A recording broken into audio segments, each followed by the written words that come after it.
Selamat pagi pemirsa. Publik kembali dihebohkan oleh pernyataan seorang menteri yang memicu polemik. Kali ini giliran Menteri Agraria dan Tata Ruang sekaligus Kepala Badan Pertanahan Nasional Nusron Wahid yang mengatakan bahwa tanah yang menganggur selama 2 tahun akan diambil alih negara. Pernyataan itu Nusron sebut sebagai candaan.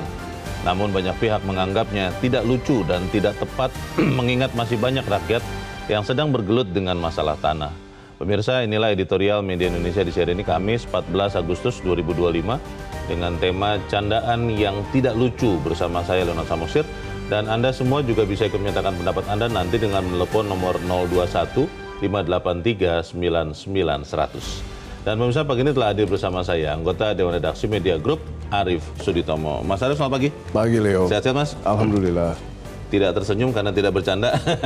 Tersenyum pahit. Candaan yang nggak lucu ini mestinya sih kalau saya berpikir ya Mas Arief, itu dilakukan oleh anak-anak ABG ya, yang memang belum matang begitu kan, ya belum tahu batas begitu.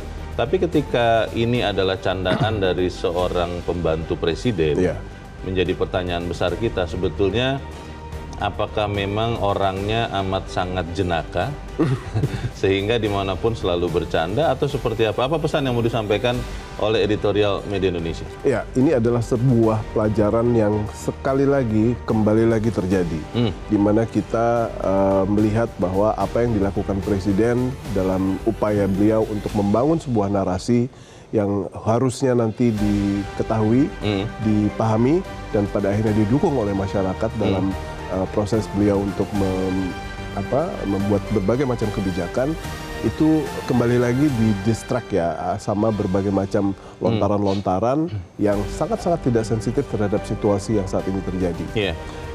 Dari mulai kepala babi, lalu apa yang diungkapkan oleh seorang kepala daerah untuk menantang demonstrasi. Lalu sekarang ada lontaran dari menteri yang merasa bahwa itu merupakan sebuah hal yang dengan ringan saja itu bercanda. Itu merupakan salah satu hal yang memperlihatkan bahwa sense of support dari para pembantu presiden ini menggampangkan banyak sekali hal yang sifatnya bagaimana kita harus membangun narasi yang diketahui, dipahami, dan pada akhirnya menjadi sebuah semangat untuk mendukung kebijakan pemerintah. Jadi menggampangkan bagaimana proses pembangunan narasi ini dilaksanakan, saya pikir ini harus kembali ditekankan oleh seluruh pihak, khususnya pejabat. Karena kalau pejabat tidak punya sensitivitas, ya nggak bisa jadi pejabat. Kalau orang swasta tidak pernah menggunakan sedikit pun APBN, mereka mau jadi crazy rich, mau tidak peduli sama apa yang di sekelilingnya, nggak ada masalah. Mereka sama sekali nggak pernah menggunakan dana publik. Tapi kalau pejabat itu beda. Harus memiliki sensitivitas yang sangat-sangat baik. Oke, kita akan bahas itu ya Mas Arief, dan pemirsa inilah editorial Media Indonesia untuk hari ini Kamis 14 Agustus 2025, Candaan yang Tidak Lucu.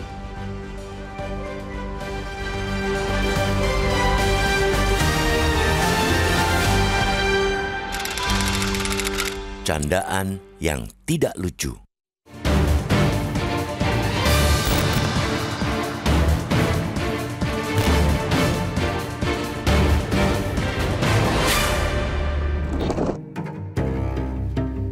Bercanda itu tidak dilarang. Bahkan bercanda punya banyak manfaat untuk kesehatan fisik dan mental serta mengurangi stres. Bercanda juga diyakini dapat mempererat hubungan sosial. Namun apa jadinya kalau bercanda dilakukan dengan cara yang tidak tepat? Jika candaan itu dilakukan oleh seorang pejabat, apalagi sekelas menteri, untuk urusan yang amat penting, candaan itu bisa menuai polemik dan bikin resah masyarakat luas. Adalah Menteri Agraria Tata Ruang Kepala Badan Pertanahan (ATR BPN) Nusron Wahid yang melakukan itu. Nusron menyatakan bahwa tanah yang menganggur dan tidak memiliki aktivitas selama 2 tahun akan diambil alih oleh negara. Menurut Nusron, pada dasarnya seluruh tanah di Indonesia adalah milik negara, sedangkan masyarakat hanya diberikan status kepemilikan atas tanah sehingga bisa diambil alih negara jika tidak dipergunakan. Mengapa semua tanah milik negara? Karena, kata Nusron, para leluhur kita, kakek kita tidak bisa membuat tanah, memiliki tanah. Mbah-mbah kita tidak bisa membuat tanah. Jadi semua tanah memang milik negara. kata Nusron dengan intonasi dan gestur serius. Tidak tampak dia sedang bercanda. Begitu urusan tanah mbahmu itu viral karena dianggap menyinggung rakyat, Nusron meminta maaf sembari menyebut pernyataannya itu hanya bercanda.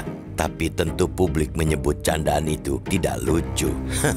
Candaan Nusron yang tidak lucu sekali lagi membuat publik meragukan kapasitas menteri. Apalagi candaan Nusron dilontarkan di tengah jutaan rakyat yang masih bermasalah dengan urusan tanah mereka. Ada ratusan warga pemilik kebun sawit di kawasan Taman Nasional Tesonilo, TNTN, Pelalawan, Riau yang tengah resah lantaran kebun sawit mereka disita negara dan diserahkan ke BUMN. Ada juga 3,5 juta lahan sawit lainnya yang siap disita negara. Candaan Nusron itu, jika memang benar ia sedang bercanda, dilontarkan di tempat dan momen yang sangat tidak tepat. Apalagi publik kini kerap menghadapi hal-hal mengejutkan yang membuat mereka prihatin. Pernyataan Nusron menunjukkan tidak adanya empati terhadap masyarakat. Nusron bisa berdalih bahwa itu hanyalah salah ucap atau sabkul lisan, keceplosan. Namun disitulah intinya, sabkul lisan itu lantaran memang tidak ada empati terhadap apa yang dirasakan masyarakat. Nusron bukan satu-satunya menteri yang gemar membikin gaduh dan membuat repot Presiden Prabowo. Padahal sebagai pembantu presiden, menteri mestinya justru meringankan tugas presiden, bukan sebaliknya. Menteri adalah pembantu presiden. Mereka harus meringankan tugas-tugas presiden sesuai bidangnya masing-masing. Sudah seharusnya mereka membuat kebijakan dan pernyataan yang menenangkan rakyat banyak sesuai permintaan presiden. Para menteri dan pejabat juga harus menjaga perilaku mereka dan mampu menjaga lisan saat berkomunikasi dengan rakyat. Demonstrasi besar-besaran menuntut pengunduran diri Bupati Pati Sudewo juga bisa menjadi contoh pejabat yang tidak mampu menjaga lisan. Banyak blunder yang dilakukan para pejabat sudah semestinya dijadikan sebagai momentum untuk mengevaluasi. Sudah layakkah mereka menyandang status setinggi itu? Jika dibiarkan, tidak dievaluasi, blunder-blunder para pembantu presiden itu bisa menggerus kepercayaan publik terhadap pemerintahan dan merusak wibawa presiden. Maka lekaslah ambil tindakan. Jangan biarkan blunder pernyataan itu terus menumpuk hingga menutupi aksi penting yang sudah ditorehkan. Untuk mereka, para pejabat yang gemar membuat blunder lewat pernyataan, mulailah berhati-hati sebelum berkata-kata. Ingat, mulutmu harimaumu.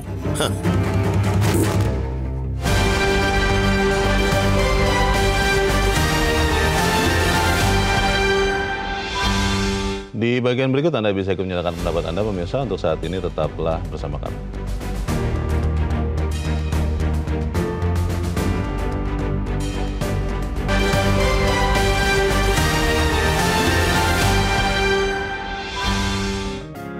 Media Indonesia mengajak Anda untuk mengakses fitur premium e-paper. Dengan sajian konten berbasis intelektual dan meneguhkan kebangsaan, Media Indonesia tampil dengan lebih dinamis melalui e-paper Media Indonesia yang dapat Anda akses kapan saja, di mana saja. Caranya mudah, download aplikasi Media Indonesia di Android atau ketik link e-paper.mediaindonesia.com atau bisa scan QR Code pada layar kaca Anda. Klik tab e-paper di bagian samping layar tablet Anda. Daftarkan data diri, serta pilih paket berlangganan e-paper Media Indonesia sesuai dengan kebutuhan Anda. Nikmati juga bonus spesial tambahan 4 halaman rubrik fokus setiap hari.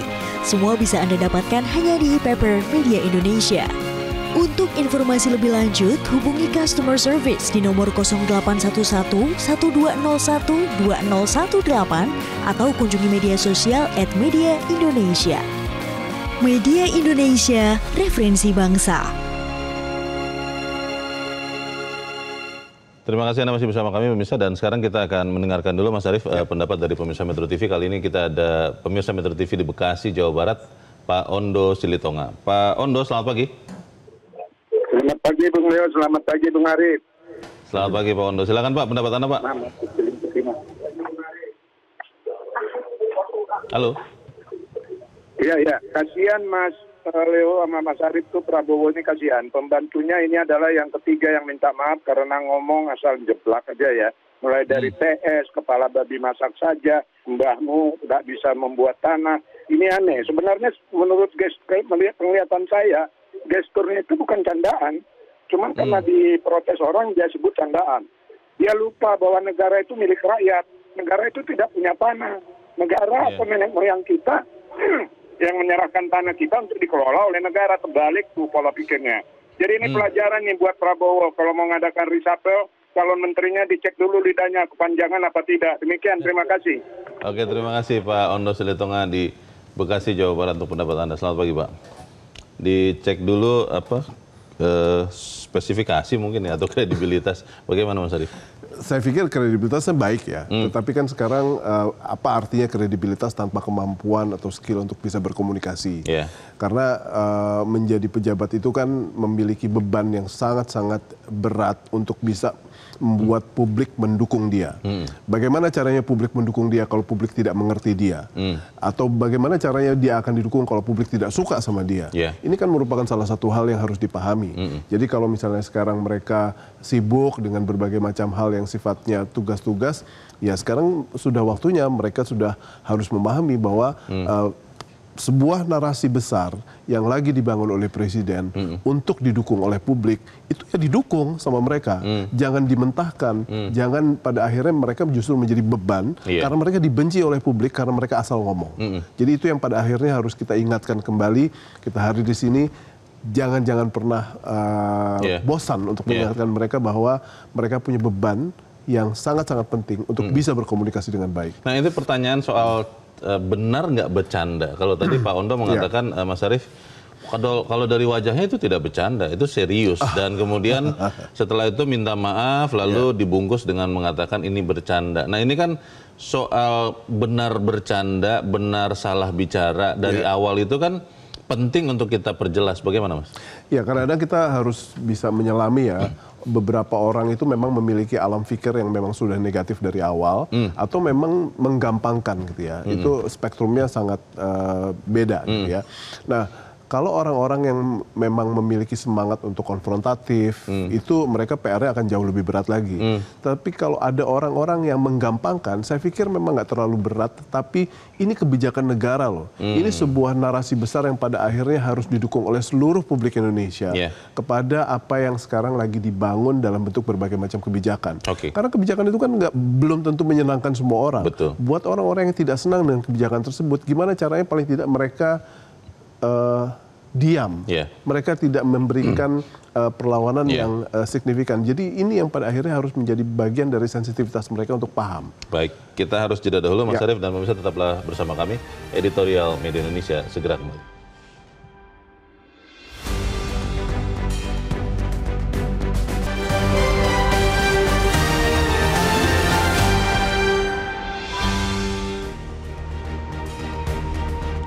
Terima kasih Anda masih bersama kami. Kita ada di bagian akhir dari diskusi kita pagi ini.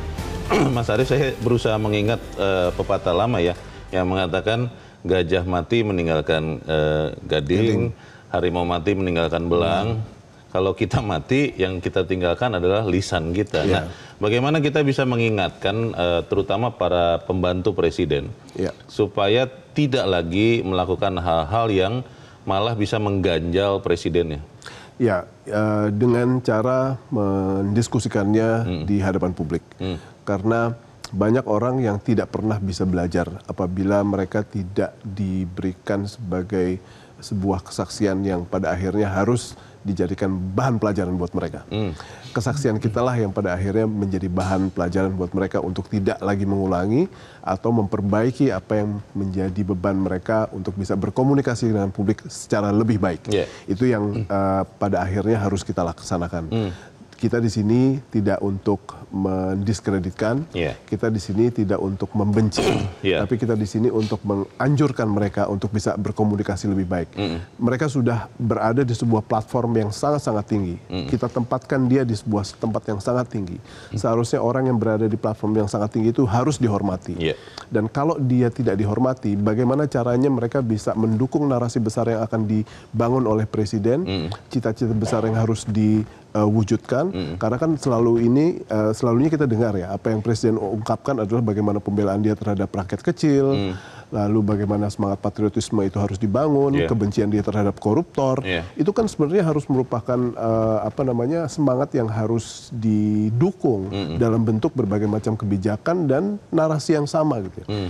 Nah, kita berada di sini untuk mengingatkan kembali bahwa para pembantu presiden ini harusnya membantu bukan memberatkan, dan ini merupakan salah satu friendly reminder buat mereka. Betul. Tapi kalau kemudian di sisi ekstrim yang lain ya Mas Arief, ada fenomena bahwa pejabat akhirnya semakin irit bicara, semakin tidak mau bicara. Apakah itu sesuatu yang juga produktif untuk pemerintahan ini? Sangat tidak produktif. Kenapa? Karena apa yang pada akhirnya harus dilakukan oleh mereka adalah mendukung agar narasi besar itu sekali lagi itu bisa terwujudkan dalam bentuk kebijakan.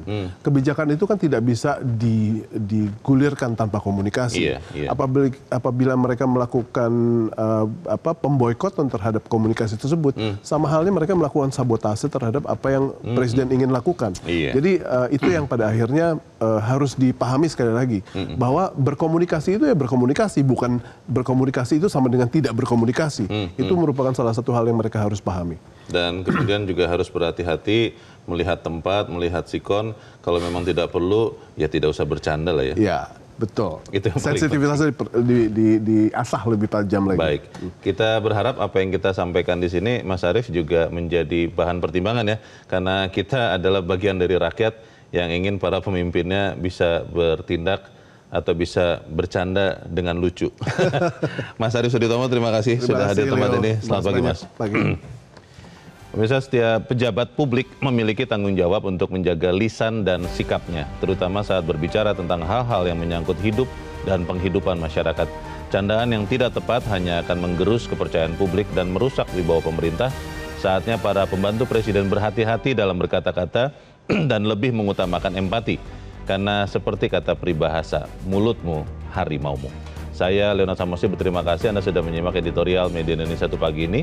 Terus jaga kesehatan Anda, terus jaga nurani Anda. Selamat pagi, sampai jumpa.